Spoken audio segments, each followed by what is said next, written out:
Que Dios te bendiga en este día. Me gustaría mostrarte una imagen que utilizo con niños. Es del libro Emocionario y mira qué bonita. Es una cerdita que está en la parada del autobús o del ómnibus, como decimos acá en Uruguay, muy elegante, vestida, con su cartera preciosa. Y de pronto pasa un elefantito en bicicleta y la salpica. Este dibujo en Emocionario precisamente lo utilizo con niños pequeños para hablar del odio como emoción. Porque la cerdita, si te fijas bien en la imagen, lo mira con una cara muy enojada al elefantito que sin querer pasó por un charco de barro y la enchastró. Fíjate la cara de la cerdita.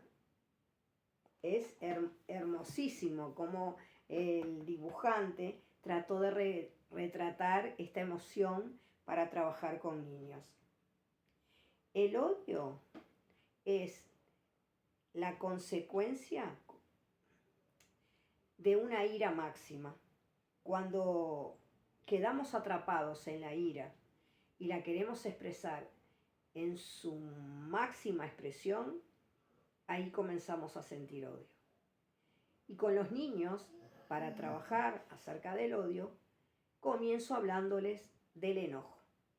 Porque les cuento que es como una escalera.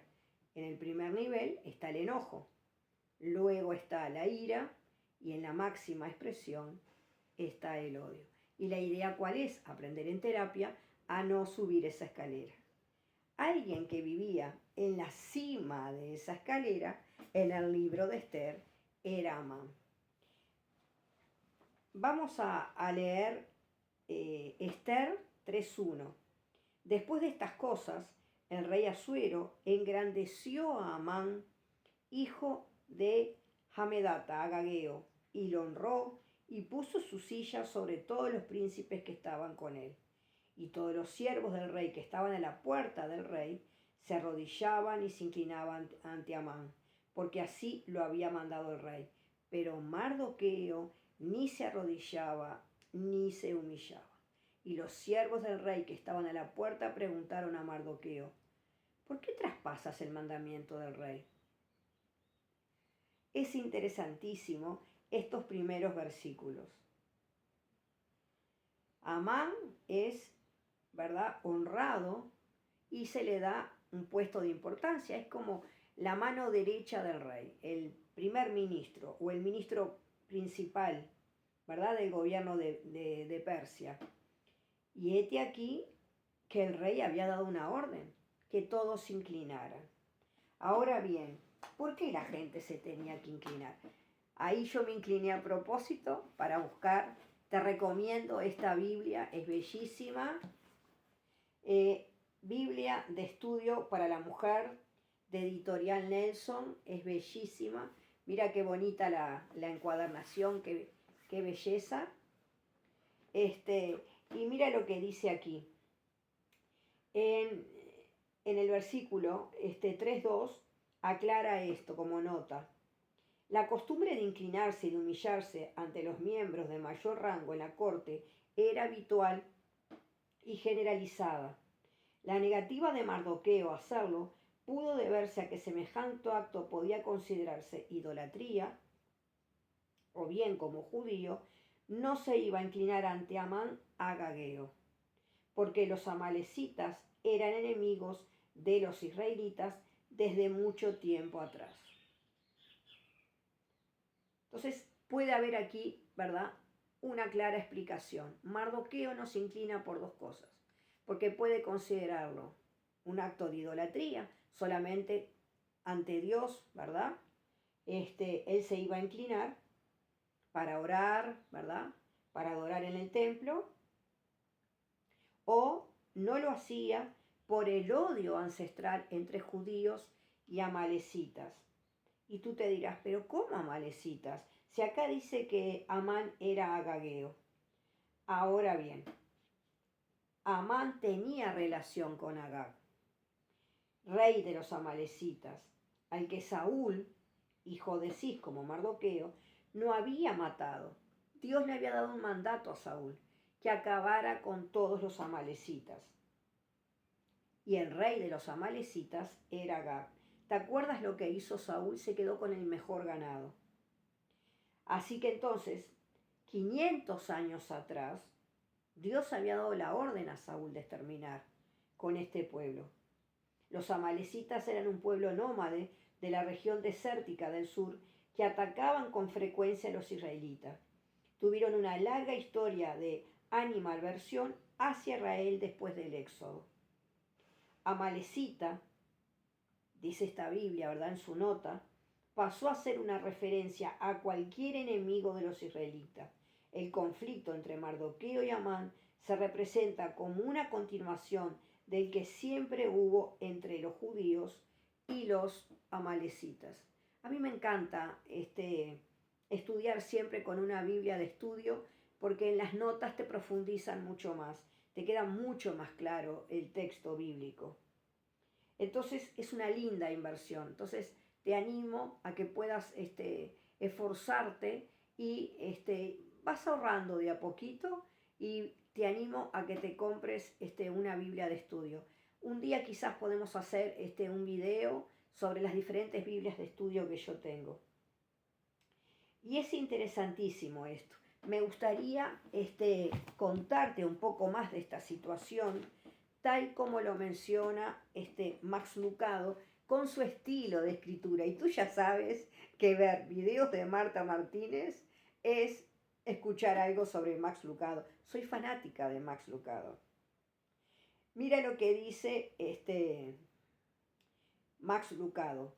Alguien tiene que plasmar este momento en un lienzo. La enorme puerta del fondo, el altivo Amán y su séquito de sirvientes, los oficiales persas con sus rostros en el suelo, y en medio de ellos un hombre erguido como una vara, Mardoqueo, su columna vertebral tiesa como un mástil de fragata. Este fue el momento en el que Mardoqueo se negó a inclinarse. Su resistencia continuó día tras día. Sus compañeros funcionarios se lo reclamaban, pero él no les hacía caso, de acuerdo a Esther 3:4. Finalmente tuvieron una explicación. Mardoqueo les había confiado que era judío. Es interesantísimo, ¿no? La forma en que Max nos retrata esta postura de Mardoqueo. Dice, tieso como el mástil de una fragata. Mira lo que dice aquí.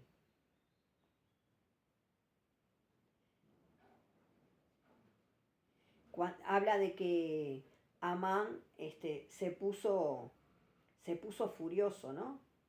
Dice, Amán perdió los estribos. Acerca tu nariz a Esther 3, del 5 al 6, dice Lucado. Huele y dime si no detectas el hedor o hedor de Satanás. No era suficiente con hacer infeliz a Mardoqueo. No era suficiente con matar al judío inflexible. Amán se embarcó en una misión para aniquilar al pueblo escogido de Dios. Raíz y rama. Esto era racismo descarado. Amán se sentía superior a toda una raza de seres humanos simplemente por su ascendencia, como si tuviera el derecho de apostar con las vidas de seres humanos. Y luego ya sabemos lo que hizo Amán, ¿verdad? Que tomó un dado, que en otro video anterior yo te explico que eran dados, que se llamaban pur, y echaban las suertes, y lo que hizo fue decidir la fecha de ejecución, ¿verdad? Que sería en 11 meses. En menos de un año, él quería a todos los judíos muertos. Pero mira lo que dice, ¿verdad? Esther 3, del 8 al 9. Hay cierto pueblo disperso. Amán va y le dice al rey Jerjes o Asuero, mira lo que le dice. Hay cierto pueblo disperso y diseminado entre los pueblos de todas las provincias del reino, cuyas leyes y costumbres son diferentes de las de todos los demás. No obedecen las leyes del reino y a su majestad no le conviene tolerarlos. Fíjate cómo él va sembrando una cizaña. Primero dice, hay cierto pueblo. pero después empieza a darles otros datos. Dice, no obedecen las leyes del reino. No es, eso no es cierto. Simplemente era Mardoqueo quien no se inclinaba frente a Amán. Y después plantea, no le conviene tolerarlos. El que no toleraba era él. Si le parece bien, emita su majestad. Si le parece bien, emita su majestad un decreto para aniquilarlos. Y yo depositaré en manos de los administradores 330.000 kilos de plata para el tesoro real. Tú te das cuenta lo que esto implica. Yo lo que hice fue agarrar y buscar en la tablet, en el amigo buscador, no le voy a hacer publicidad, ya sabemos cuál usamos todos, el que comienza con G, y me fijé la cotización de plata por kilo al día de hoy. En dólares, un kilo de plata, un lingote de un kilo de plata, está cerca de $985. ¿Por qué te digo que es 340.000 kilos? Porque la versión que usé lo plantea así. Pero en la Reina Valera del 60 dice que Amán se ofreció a pagar 10.000 talentos de plata. Cuando tú conviertes los talentos de plata a kilos, son 340.000 kilos. Entonces, un lingote de un kilo está, como te dije, $985. Vamos a hacer la cuenta juntos. $985 un kilo de plata. Pero él ofreció 340.000 kilos. ¿Tú sabes cuánto estaba dispuesto a pagar Amán por ese decreto para exterminar al pueblo de Dios? 334 millones de dólares con 900.000. 334.900.000. Vamos a redondearlo a 335 millones de dólares. A la cotización de hoy, quizás en unos días cambie. ¿Tú te das cuenta? Él le puso precio, ¿verdad?, a esa emoción que no pudo manejar. Y tú sabes que a mí me encanta en esta serie que yo llamo Rotos y Descosidos, me gusta tratar precisamente los perfiles. Y hoy vamos a hablar del perfil de Amán. ¿Cuál es el perfil de Amán? Bueno, en primer lugar, desde el punto de vista psicológico, podemos decir que es una personalidad narcisista. Te recomiendo que busques alguno de mis videos donde hablo de las personalidades narcisistas.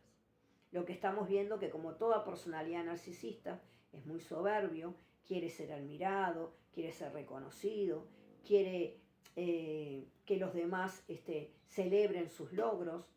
Él piensa que todos los demás valen nada ante su presencia. Por otro lado, podemos decir que en realidad Amán, desde el punto de vista psicológico, si fuera mi paciente, yo le decía, todo maravilloso contigo, Amán, pero hay una cosa que me parece que te la tengo que decir porque no me aguanto en mi sillón. Te lo voy a decir, Amán, sos sumamente frágil. Estoy segura que hubiera ofrecido precio por mi cabeza. Sos sumamente frágil. ¿Por qué? Porque como toda persona narcisista, cuando se frustra, en vez de manejar la escalerita que le enseño a los niños del enojo, porque el enojo ¿de dónde viene? El enojo es el resultado en todos los seres humanos de encontrarse con un obstáculo cuando tenemos un deseo, una meta o un objetivo a alcanzar. Nos encontramos con un obstáculo, supongamos, con este día hermoso, yo quiero ir a la playa, pero de pronto comienza a llover. La lluvia es el obstáculo. Pero ¿cuál era mi deseo? ¿Ir a la playa o sentir un momento de bienestar? Si mi objetivo era sentir un momento de bienestar, pues lo que yo le enseño a los niños es, puedo encontrar ese bienestar haciendo otras cosas que me agradan en casa. Puedo quedarme mirando una serie que me guste, puedo quedarme leyendo ese libro que dejé para atrás y nunca lo termino, puedo quedarme a jugar con mi familia, puedo pasar un momento agradable haciendo algo todos juntos, puedo invitar a una amiga, un amigo para pasar el rato, puedo también, si no llueve muy fuerte, tomar un paraguas y salir a caminar y sentir ese olor tan lindo que los que vivimos en zona semirural lo sabemos, a tierra mojada. Es decir, si la idea es alcanzar un logro, un objetivo, el obstáculo no tiene por qué hacerme sentir mal. Tengo que revertir esa situación. Pero ¿qué pasa? ¿Por qué yo uso esa lámina para mostrarles de la cerdita? La cerdita lo primero que hace es revirarle los ojos, ¿verdad? Tiene una mirada media así hacia el elefantito, como, ¿no? A partir de ahora te empecé a odiar si sos mi vecino. Pero seguramente, le digo a los niños, le duró muy poco, porque la cerdita aprendió a controlar su enojo, que es el primer escalón. Entonces, encuentro un obstáculo, tengo qué camino, el de quedarme con la frustración o el de alcanzar el objetivo. No, tengo que superar esa frustración y alcanzar ese objetivo o vivir ese deseo que anhelo. Entonces, si yo no supero esa etapa del enojo, voy a remontarme a un escalón más y voy a ir al nivel de la ira. Entonces me puedo imaginar que la cerdita tomó su cartera, la revolvió por los aires, le digo a los niños, y le dio al elefantito y lo tiró de la bici. Y todavía, como si fuera poco, la elefantita empezó a gritarle: desconsiderado, atrevido, sinvergüenza, siempre haces lo mismo, me tenés envidia, y empieza a sacar conclusiones que ni siquiera sabe si son ciertas. Empieza a maquinar en su cabeza, porque pregúntate si no lo haces.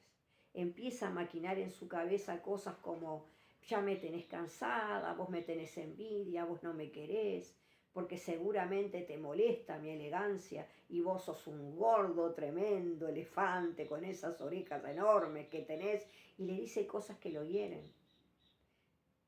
Entonces ahí ya la cerdita subió el escalón del enojo, subió el escalón de la ira y empezó a atacar con palabras al elefantito. Entonces ahí ya llegó a la máxima expresión de esa sobrecarga de energía. Porque ¿qué es el enojo? Es una sobrecarga de energía. ¿De dónde viene esa energía? Del deseo de cumplir algo. Piensa en ti cuando anhelas hacer algo. ¿No sientes una efervescencia? Hoy tenemos una actividad en la iglesia y ya te aprontas desde temprano y quieres ir y qué sé yo qué, ¿verdad? Hoy tengo un momento agradable con una amiga, con un compañero, con lo que sea. Y te preparas, te acicalas, te aprontas y sientes una energía bárbara. Hoy me levanté para ordenar la casa y ahí ya agarras la escoba, el lampazo, el balde y todo. Y toda esa energía, pero de pronto te encuentras con un obstáculo. Y esa energía queda contigo. Entonces, esa sobrecarga de energía, que es el impulso que te lleva o a limpiar la casa, o a encontrarte con esa persona, o ir a la actividad de la iglesia, o como el caso de la cerdita, iba a pasear o a trabajar, no sabemos. La cosa es que toda esa sobrecarga de energía, sí, que era un impulso positivo para lograr un objetivo, quedó ahí. Pero ¿dónde queda? Queda alojada en nosotros. Entonces tenemos una sobrecarga de una serie de neurotransmisores a nivel cerebral, ¿verdad? Que son la adrenalina, la noradrenalina. Entonces empezamos a sentir toda esa energía en nuestro cuerpo y llega un momento que somos como una olla a presión, no sabemos por dónde sacarla y generalmente cuando somos pequeños la sacamos a través del golpe, del enojo, de la rabieta, ¿verdad? Y los adultos generalmente dan un mal ejemplo y terminan dando un insulto. Entonces, esto lo vemos claramente en Amán. Amán se sentía grande, importante, como toda personalidad narcisista, y de pronto, ¿qué fue lo que pasó? Como él encontró un obstáculo, que era ese judío que no se inclinaba ante él, esa sobrecarga de energía, el enojo se transformó en ira y la ira se transformó en odio. Entonces, cuando trabajo con niños, lo que les enseño es no subir al primer escalón. Es decir, ¿tenemos que decirle a los niños que el enojo es malo? No, el enojo no es malo, el enojo es la expresión de algo es la expresión de algo que me incomoda, de una energía que no sé dónde poner. Entonces, lo que tenemos que decirle al niño es bueno que tú manifiestes y expreses con palabras. ¿Cómo lo podés hacer? Me siento enojada, elefantito, mira, y estaba pronta para ir a visitar a mi tía y mira, se me manchó con este barro de tu bicicleta, con el guardabarro, se me manchó el vestidito. Entonces, ¿cómo le enseño a los niños? Como dice Norberto Levi, un médico y psicoterapeuta argentino que debe de andar cerca de los 80 y algo de años, que es excelente, mira lo que recomienda él. Y yo se lo enseño a los niños, que es el manejo del enojo. Entonces, mira qué interesante. Él dice que el enojo tiene tres componentes fundamentales. El primero es la descarga, esta olla a presión, toda esta energía, ¿verdad? Dice, esta fase es muy importante y permite encarar en mejores condiciones las siguientes etapas del enojo. La función de la descarga es equivalente a abrir la válvula de escape de una olla a presión. En efecto, la frustración produce en la sangre un intenso y brusco aumento de adrenalina que pone al organismo en estado de alerta, tenso y listo para el combate. Este es el componente químico del enojo y debe ser tenido en cuenta en su especificidad a fin de poder asistirlo y resolverlo. La descarga de la tensión permite que el sistema vuelva a recuperar el estado más adecuado para su funcionamiento. Entonces, ahí está un poco, en las palabras de Norberto Levi, lo que yo te decía. A los niños hay que dejar que expresen su enojo, pero que lo expresen de una manera asertiva. Es decir, vamos a hablar, ¿qué fue lo que te enojó, cerdita? Y lo que me enojó fue que el elefantito pasara, me manchara la ropa, yo ahora, mira cómo tengo que ir a casa, bañarme, cambiarme de ropa. Entonces, el otro componente, ¿verdad? Dice Norberto Levi, dice algo así, mira qué interesante. El segundo componente es hacerle saber al otro el impacto que su acción ha producido en nosotros, o lo que es lo mismo, lo que sentimos a causa de lo que hizo. Entonces, al trabajar con niños le digo, ¿qué te parece tú si imaginas un diálogo entre la cerdita y el elefante? ¿Cómo le puede expresar de una forma positiva y dulce lo que está sintiendo? Entonces los niños rápidamente aprenden y muchas veces ellos mismos te dicen, ay, elefante, mira cómo quedé, ¿sabes cómo me siento? Me siento enojada, era un vestidito nuevo, estaba preciosa vestida, mira, me siento frustrada, me siento enojada. Hay niños que te dicen, me siento furiosa, con ganas de agarrarte del cuello. Los niños a mí me encantan porque son realmente muy sinceros. Entonces yo le digo, bueno, ¿y qué más le podés decir al elefantito? Pero no lo voy a hacer, no lo voy a hacer. Entonces vamos bien, ¿verdad? Siento todo esto, siento ganas de dar un portazo cuando mi jefe me trata mal. Pero no lo voy a hacer, no lo voy a hacer, como decía un niño, ¿verdad? Tengo ganas de darle una patada al palo del arco, me decía un niño, pero no lo voy a hacer, no lo voy a hacer. Entonces es bueno enseñarles a los niños a expresar el enojo para evitar, ¿verdad?, que lleguen al punto de Amán. Entonces, mira qué interesante lo que dice Levi. Dice que esta fase también muchas veces las personas no la realizan. Entonces, como no realizan este segundo componente o esta segunda fase de resolver el enojo adecuadamente, no la llevan a cabo. ¿Por qué? Porque socialmente, ¿qué se les enseña a los niños? ¿Qué es lo que hemos escuchado? No le demuestres nunca al otro lo que sentís. Entonces dice, esta fase está también interferida por las creencias que afirman que reconocer el impacto que nos produce lo que el otro hace es señal de debilidad. Y yo a los niños les enseño que eso es una mentira social que nos han ido inculcando. Al contrario, que la cerdita le pueda decir al elefantito, me siento frustrada, tengo ganas de agarrarte del cuello, pero no lo voy a hacer, ¿verdad? Es una manera de decirle, todo esto es lo que yo siento, ¿verdad? Todo esto es lo que me siento herida, me siento frustrada, siento que se me arruinó la mañana, decía un niño, ¿no? Entonces, este es el tema. Tenemos que enseñarle a los niños que sí es positivo hablar de lo que los está enojando. Un niño puede llegar furioso porque le fue mal en la escuela. Entonces, golpetea acá, golpetea allá, va a merendar, no quiere, o tira la leche, o lo que sea. Entonces, bueno, a ver, amor, ¿qué te pasa? ¿Qué es lo que te está pasando? Como mamá, como papá le conoces. Entonces le permites que exprese lo que le está pasando. Y tienes que aprender que el enojo no es malo. Lo que es malo es la forma en que lo expresamos.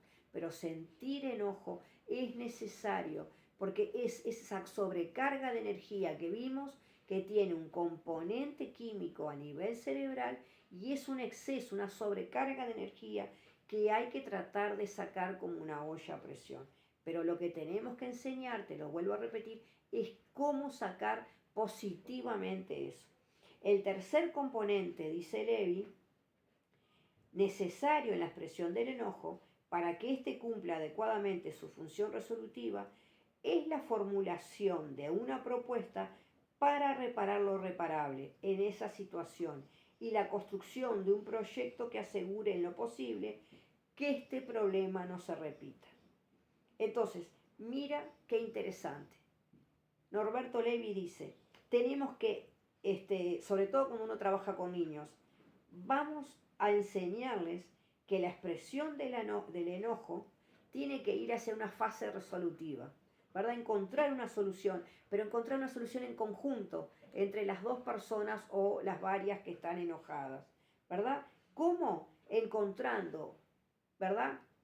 Aquello que hay que reparar, reparándolo y juntos construyendo un proyecto, ¿verdad? Que asegure que eso no se va a volver a repetir. Entonces, como sigo jugando con los niños a través de las imágenes, siempre les planteo, bueno, ¿y cómo te parece que esto lo puede hacer la cerdita y lo puede hacer el elefantito? Entonces los niños son preciosos.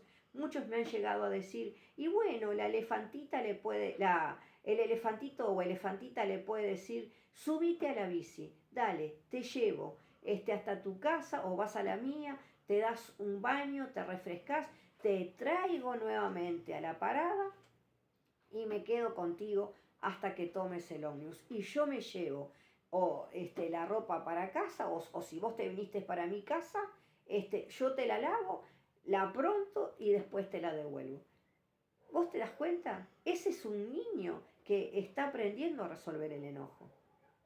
Hay otros niños que han planteado una solución, y te estoy hablando de niños de 3, 4, 5, 6 años, que son básicamente la mayoría de los niños con los que trabajo. Si niños pequeños pueden enseguida captar la idea de cómo resolver el enojo, ¿cómo lo va a poder un adulto? Entonces, si sentís ladridos, es porque está mi peludita y mi peludito aquí acompañándome como siempre. Bueno, ella sí está expresando su enojo claramente. Entonces, esto que trae Levy es precioso. Hay que enseñarles a los niños, a los adolescentes, a encontrar un nuevo proyecto juntos y reparar lo que es reparable. Entonces, si es posible, ¿verdad? Y por otro lado, proponer un pacto, dice Levy, para que ese problema no se repita. Entonces, los niños generalmente dicen, bueno, ¿y sabes qué, cerdita? Voy a aprender a no ser tan atropellado. Y uno de los niños me decía, seguro el elefante es como yo, tiene TDAH. Porque los niños con TDAH, sabes que son como un monstruito de Tasmania, que andan con una energía bárbara por todos lados. Pero más allá del humor que le podemos poner a esto, mira qué interesante. Es lo que te decía, si Amán fuera mi paciente, yo se lo tenía que decir. ¿Sabes cuál es tu problema, Amán? No aprendiste a trabajar la escalada del enojo. Sos un debilucho. ¿Y por qué lo torearía diciéndole sos un debilucho? Porque precisamente es lo que él está acostumbrado a hacer. Entonces le pongo un espejo para que él se mire y vea, es una estrategia como psicóloga, vea lo que hace sentir a los demás. Estoy segura que Amán se pondría enseguida rojo y se iría hasta sin pagarme la consulta. Pero ¿por qué le diría que es un frágil o un debilucho? Para torearlo y hacerlo sentir que esa emoción que le está sintiendo es lo que él le hace a los otros. La famosa ley del talión, ojo por ojo, diente por diente, no se dio porque Dios sea un Dios injusto, un Dios vengativo o un Dios con maldad. La ley del talión se dio precisamente para que los humanos aprendan a reparar en la justa medida el daño que han hecho. Porque sabemos bien que hay personas que dicen, con un ojo no me alcanza, que me dé los dos. Y los lentes también. ¿No? Hay gente que quiere cobrarse el enojo. Entonces, esto es lo que dice Levi, que lo que tenemos que enseñar es a reparar, a hacer un proyecto juntos y prometer un cambio, ¿verdad? Un cambio de los dos. El elefantito promete, como dicen los niños, no ser tan atropellado, y la cerdita promete aprender a hablar, ¿verdad? Con mansedumbre y con amor. Entonces, recapitulando, realizo la catarsis necesaria para descargar mi energía, ¿verdad? ¿Cómo haces esa catarsis? ¿Cómo descargas esa energía? Y bueno, es válido que la digas, que la expreses, es válido. Hay gente que lo que hace es hacer un movimiento con el cuerpo, ¿verdad? Hacer alguna expresión corporal. Hay gente que se siente enojada, dice me voy a caminar. Todo eso es válido. Hay otros que dicen me voy a correr. Los adolescentes, por ejemplo, cuando no te imagines que a los adolescentes no les gusta trabajar con la imagen del elefante y la cerdita, les encanta también a los adolescentes. Entonces, ellos plantean otro tipo de solución, ponerse a escuchar música, conectarse con alguien en las redes y contarle lo que le pasó, salir a trotar, ¿verdad? Ponerse a hacer algo. Nunca te van a proponer ordenar el cuarto, eso lo tengo bien claro. Pero plantean muchas veces, un adolescente que le encantaba cocinar, me decía que ella estaba aprendiendo a resolver el enojo, iba y hacía la merienda para toda la familia. Entonces la madre me llamaba y me decía, Marta, desde que aprendió a manejar el enojo, todos tenemos una merienda preciosa en esta casa. Tenés que permitirles que ellos aprendan a expresar ese enojo, que lo pueden hacer de muchas maneras. La descarga hay que sacarla afuera. Todo ese exceso de adrenalina y de noradrenalina es necesario descargarla de una forma productiva. Hay niños que les encanta pintar y tú sabes que es mucho mejor la crayola que el lápiz, porque la crayola te permite una descarga energética mucho mejor.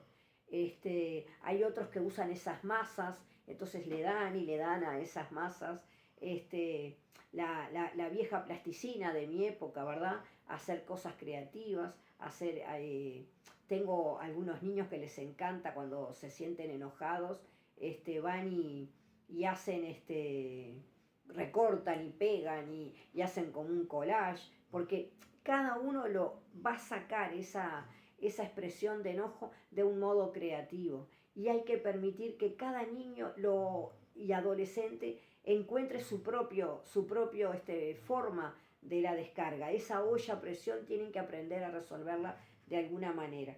Entonces, vamos a recapitular los tres componentes. Haces la catarsis, sacás de una manera positiva todo ese exceso de energía, salís a correr, te pones a leer, escuchás música, ponete a lavar, ponete a, a trabajar en el jardín. A mí me encanta, por ejemplo, trabajar en el jardín.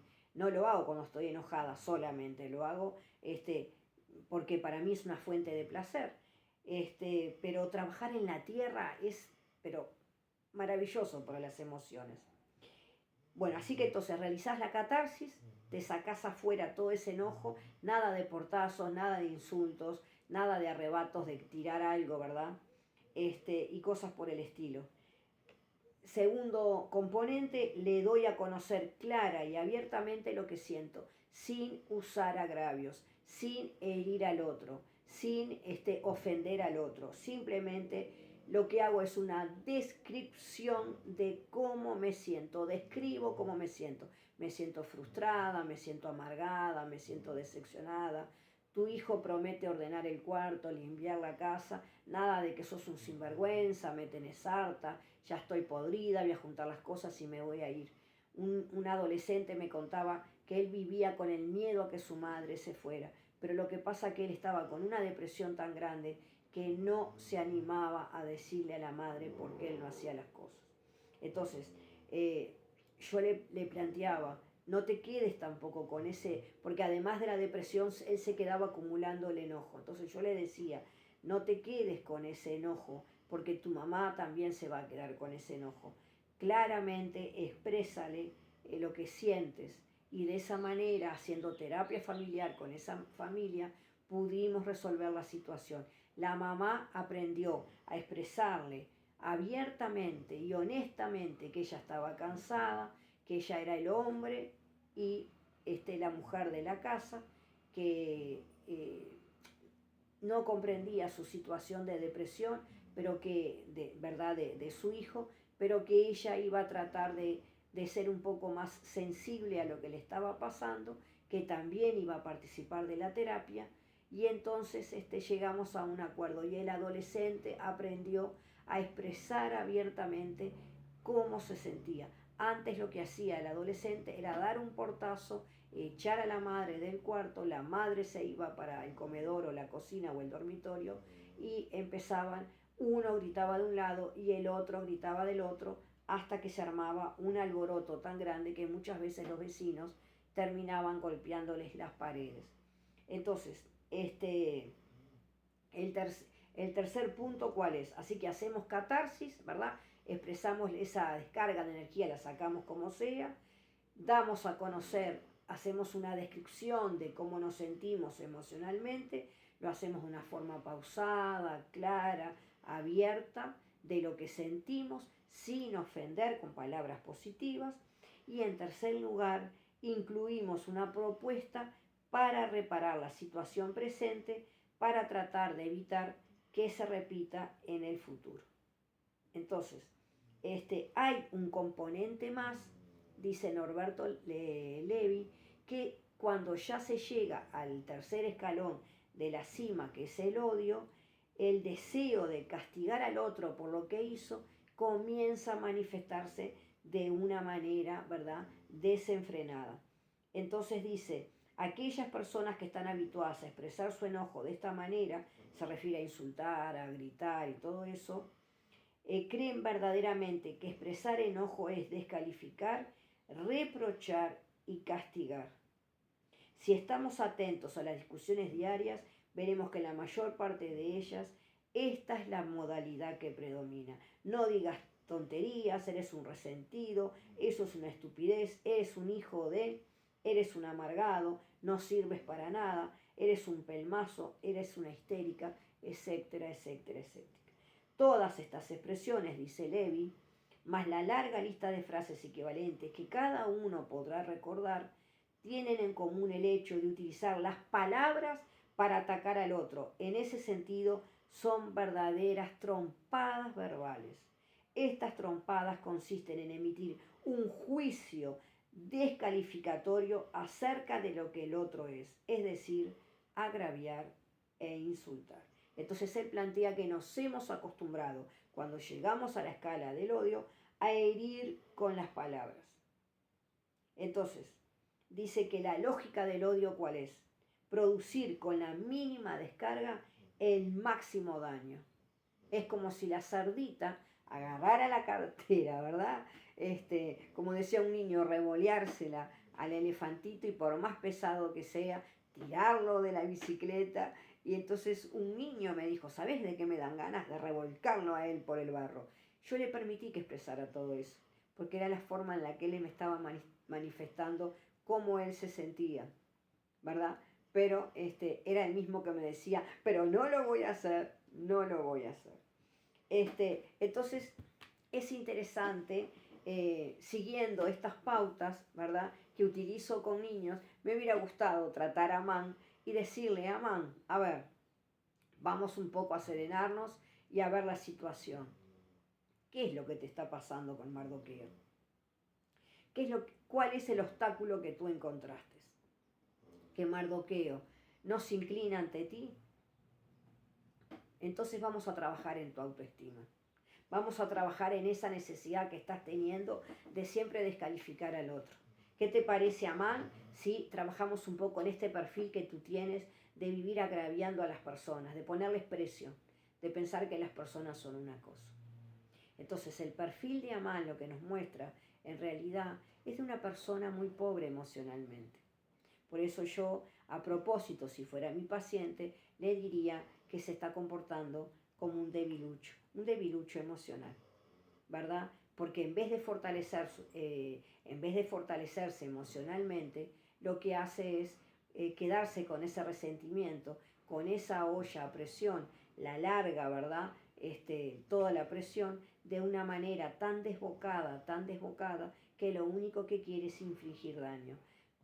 Fíjate tú el monto de ira y de odio que fue acumulando Amán, que ya no se trataba de hacerle daño a Amán, porque él podía decir, pongo dinero para que ahorquen solo a Amán. Él lo que quería era destruir a Amán y con Amán a todo el pueblo judío.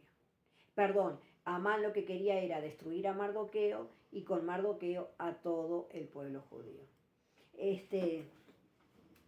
Me gustaría compartirte algo que también puede ayudarnos. Y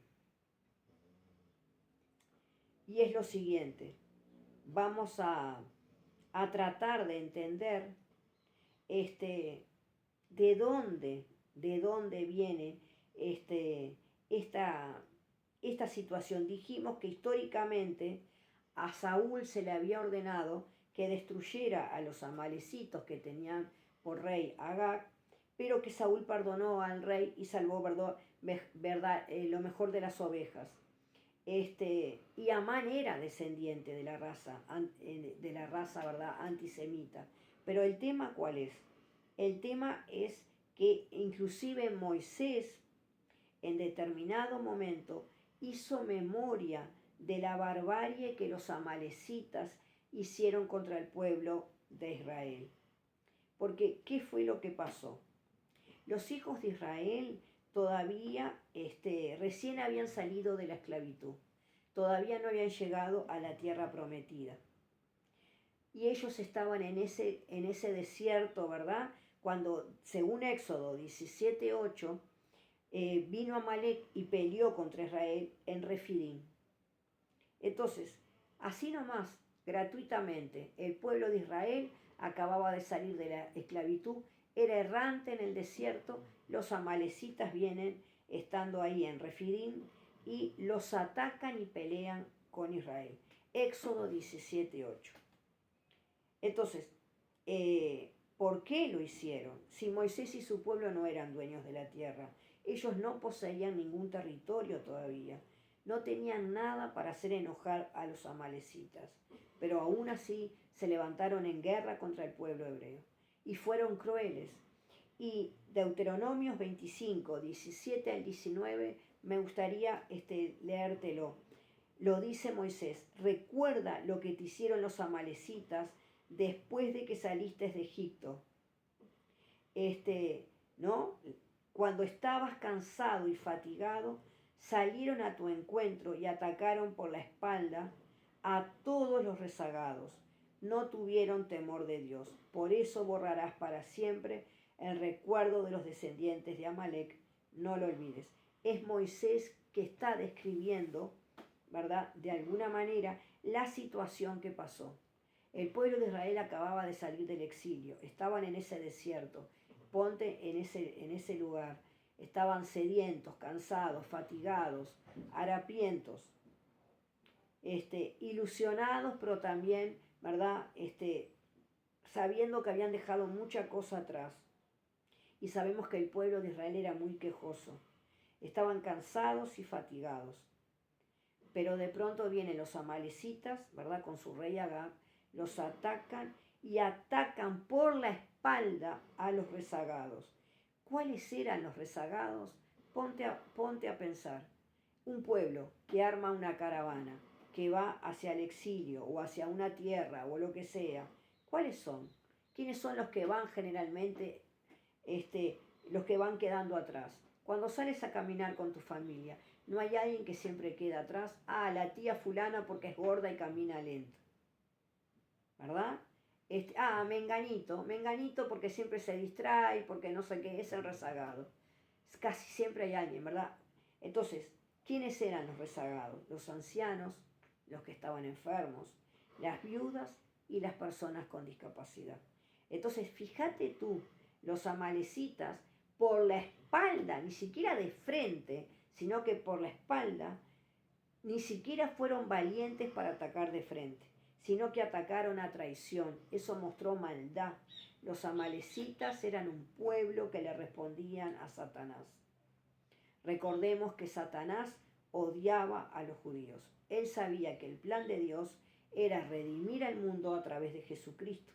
Entonces el objetivo de Satanás, ¿cuál era? Aniquilar el árbol genealógico para que no diera fruto, ¿verdad? Entonces, después de derrotar a los amalecitas en el desierto, Dios prometió lo siguiente en Éxodo 17, del 14 al 16. Dios dijo esto: yo borraré por completo bajo el cielo todo rastro de los amalecitas. Y Moisés exclamó: echa mano al estandarte del Señor. La guerra del Señor contra Amalek será de generación en generación. Entonces, este es el punto, ¿verdad? Los judíos y los amalecitas tenían entre ellos dos una historia que no iba a ser olvidada. Y Amán, cuando se entera que Mardoqueo es judío, le viene toda esa cosa acumulada históricamente y socialmente acumulada, le viene a su cabecita. Entonces ahí empieza todo el tema, ¿verdad?, del odio y del antisemitismo, que también yo leo sobre Amán, y sin lugar a dudas lo único que le falta a Amán es el bigotito. Y no lo quiero nombrar. Sabemos bien que Adolfito, ¿verdad?, quiso exterminar también a los judíos. Entonces, hay una similitud muy grande entre Adolfito, ¿verdad?, y Amán. Era un odio, un resentimiento de siglos de prejuicio y odio. Amán y su odio, ¿verdad?, crearon un enorme drama cuando vio a Mardoqueo en la puerta del rey. Ahora, tú te preguntarás, ¿por qué Mardoqueo estaba en la puerta del rey? La Biblia de estudio, de ayuda para la mujer, porque tú podrías decir, bueno, entonces podemos en esa fase resolutiva, Amán podría llegar a plantear ciertas cosas y Mardoqueo podría prometer no estar a la puerta. Porque cuando uno lee Por eso es importante tener una Biblia de estudio. Cuando dice está a la puerta, vos estás diciendo, pero ¿qué hace ese hombre sentado en la puerta? Porque ¿cuál es la imagen de estar sentado en la puerta? La de sacar una reposera y ponerse a la intemperie, ¿verdad? Entonces, lo que dice acá es la Biblia de estudio. Dice así, estando Mardoqueo sentado a la puerta del rey, ¿no? Esta frase no se refiere a un pasatiempo ocioso, sino que había conseguido Mardoqueo llegar a un puesto oficial dentro de la corte del rey. Gran parte de los asuntos administrativos y judiciales se trataban en la puerta, un gran edificio que formaba la entrada al complejo real. La posición de Mardoqueo le daba acceso a muchas partes de las instalaciones reales, en este caso la puerta de ese gran edificio, pero no al harén ni al palacio. Entonces, sentado a la puerta del rey, no es que sacaba la reposera y vos decís, pero lo torea. No, Mardoqueo no estaba toreando a Amán. Simplemente es una expresión en la Biblia para expresar que Mardoqueo tenía una función y que seguramente él estaba siempre ahí resolviendo algún tema o judicial o un tema oficial, porque él pertenecía a la corte del rey. Él tenía un puesto como funcionario público. Entonces él tenía que cumplir funciones. No sabemos exactamente cuáles, pero sí sabemos que tenía que cumplir funciones. De pronto andaba llevando expedientes de un lado al otro y la expresión que se usaba era que estaba a la puerta, porque era la puerta de ese edificio donde se resolvían los asuntos administrativos. Entonces, esto es lo interesante. Amán podemos encontrar no solamente una personalidad narcisista, sino un hombre que no aprendió a manejar sus emociones, que lo que hizo fue una escalada en forma permanente de un odio ancestral, ¿verdad?, que ya venía de varios siglos, y un resentimiento por los judíos. Le sumó a su propia frustración de no poder entender que este judío no se iba a inclinar ante él, y lo que hizo fue dejar que las emociones lo dominaran a él. En vez de dominar él las emociones, Amán lo que hizo fue dejarse dominar por las emociones. Y este es el resultado de que cuando no le enseñamos a los niños a manejar el enojo. Entonces, es fundamental tener en cuenta todo esto, ¿verdad? Porque fíjate que lo que hizo Amán fue ir acumulando y acumulando, que no es ojo por ojo, diente por diente. Lo que Amán quería era todos los ojos de los judíos, todos los dientes de los judíos, ¿verdad?, por un hombre que para él lo hacía sentir como en un espejo donde él no se sentía admirado. Por eso, en este perfil podemos plantear que era un hombre con una necesidad muy grande, ¿verdad?, una autoestima muy pequeña, muy herida, y a su vez una necesidad muy grande de ser, de ser reconocido, pero también con una cuota de maldad. Porque, y por otro lado, podemos plantear que desde su perfil era un hombre infeliz, porque para él no le era suficiente. Él podría haber dicho, bueno, voy a matar a Mardoqueo y ya está, se acabó el punto. No, él se embarcó en una misión para aniquilar al pueblo escogido, ¿verdad? Entonces, ese es el tema. Él se creyó que tenía la capacidad de poder exterminar a quien quería. Entonces, lo que estamos viendo que parte de su perfil es que es una persona déspota, ¿verdad? Y por otro lado, sigue heredando la cobardía de los amalecitas. Porque así como los amalecitas atacaron por la espalda a los rezagados, cuando estaba el pueblo de Israel en el desierto, Amán va a hablar con el rey y le llena, ¿verdad?, el oído, le come la oreja, como dicen los adolescentes, diciéndole, este pueblo de gente así, no te conviene tenerla, ¿verdad?, entre nosotros. Eso es una traición también, eso es una forma de endulzar los oídos del rey y él quedar bien. Pero fíjate hasta dónde llega su odio, que es capaz de poner un montón de dinero, más allá de que después el rey le dice que el dinero puede quedarse con él. Entonces, lo que estamos viendo es que en este perfil hay una cuota de maldad, ¿verdad? Y de cinismo en Amán.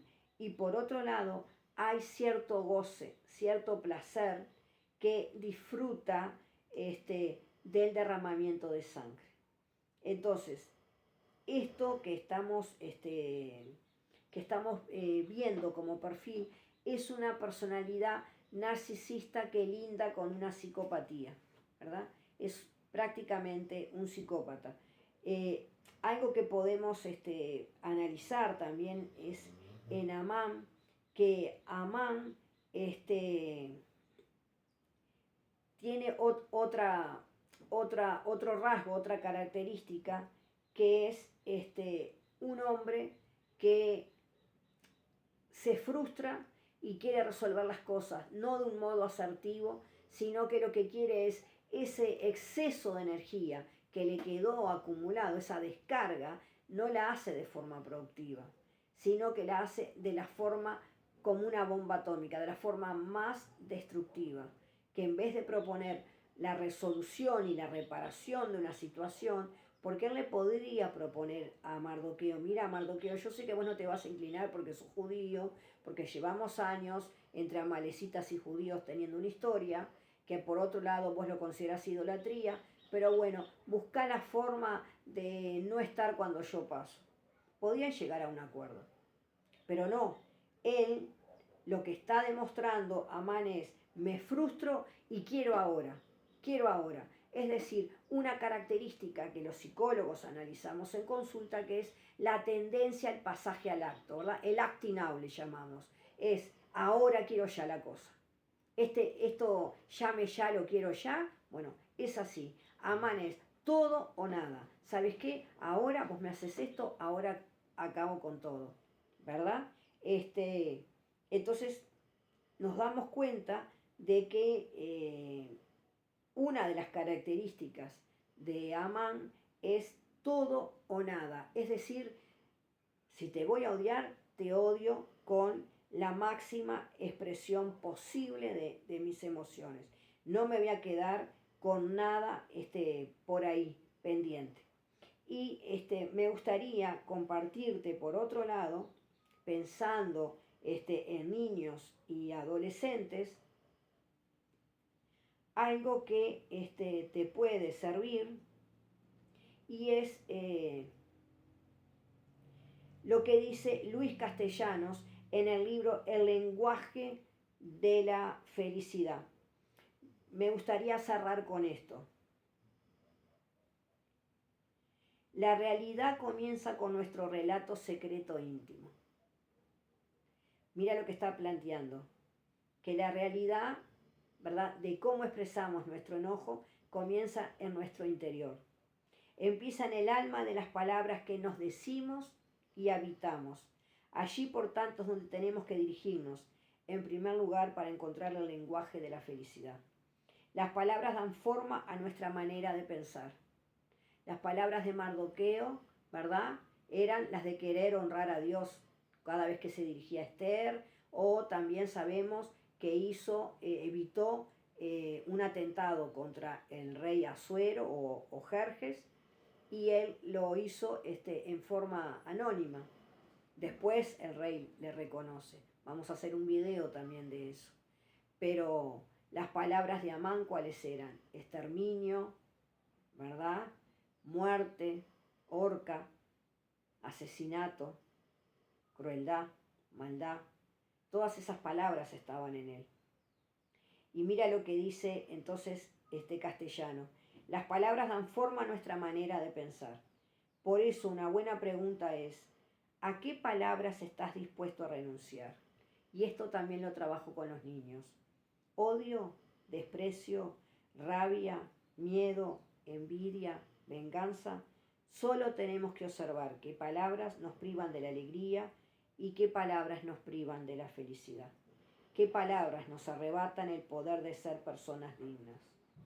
El lenguaje es poder, y si esas palabras que nos privan de la alegría dominan nuestras ilusiones, poseen nuestro futuro. Entonces, esto es lo interesante.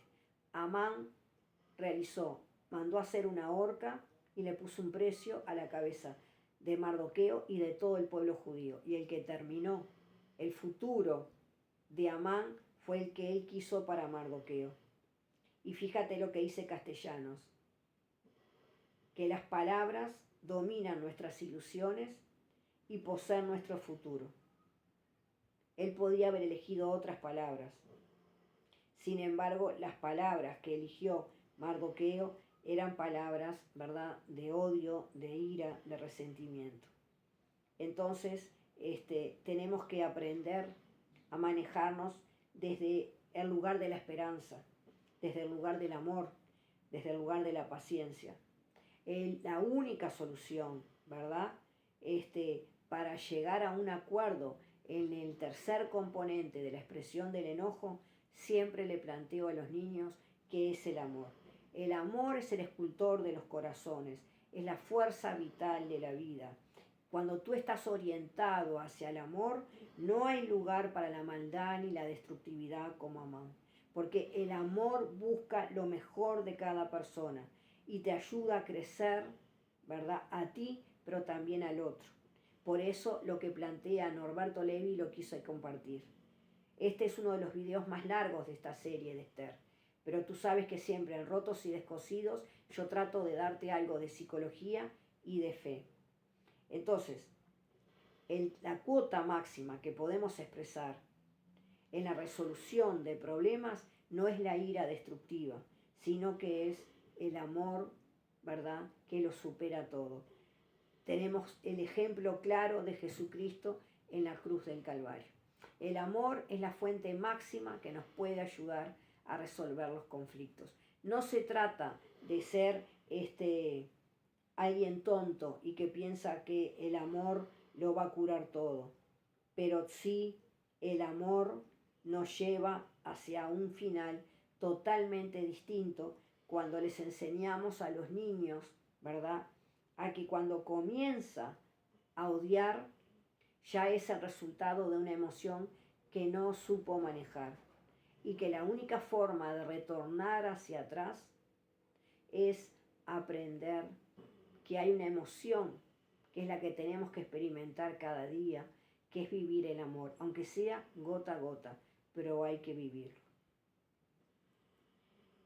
Fíjate lo que plantea en uno de sus libros que se llama Posverdades Emocionales, Jaume Soler y Mercé Conaglia, que me gusta mucho compartir cosas de ellos.